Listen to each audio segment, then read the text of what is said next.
আসসালামু আলাইকুম। আজকে আমি আলোচনা করব লিডারশিপ জিনিসটা কি।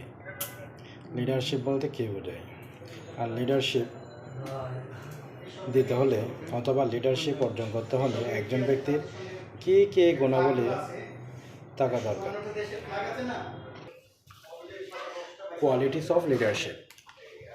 তাহলে লিডারশিপের জন্য কী কী গুণাবলী দরকার? Number 1, honesty. ওই ব্যক্তিটাকে অবশ্যই সৎ হতে হবে। Number 2, efficient communication. Efficient communication বলতে কার্যকরী যোগাযোগ, টিম ওয়ার্ক, সবাইকে কার্যকরী যোগাযোগটা অবশ্যই রাখতে হবে। Number 3, knowledge. অবশ্যই জ্ঞানী হতে হবে।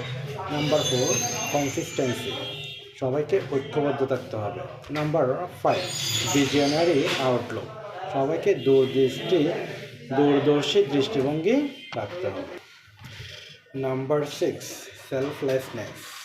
পরার্থপরতা অবশ্যই দেখাতে হবে। Number 7, courage. সাহসী হতে হবে। নাম্বার 8, উইল পাওয়ার। ইচ্ছাশক্তি অবশ্যই থাকতে হবে। তাইলে কোয়ালিটিস অফ লিডারশিপের মধ্যে আমরা পাচ্ছি নাম্বার 1, অনেস্টি।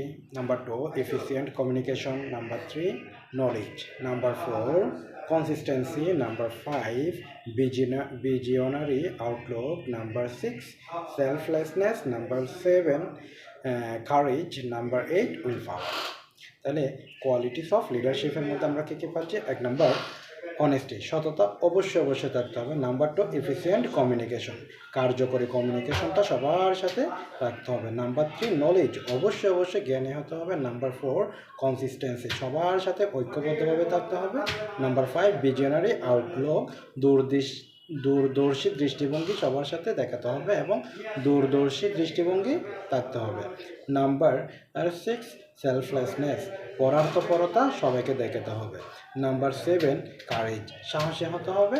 সাহসী হয়ে যে কোনো ডিসিশন মেকিংয়ের ক্ষমতা থাকতে হবে। নাম্বার 8, উইল পাওয়ার, ইচ্ছাশক্তি থাকতে হবে।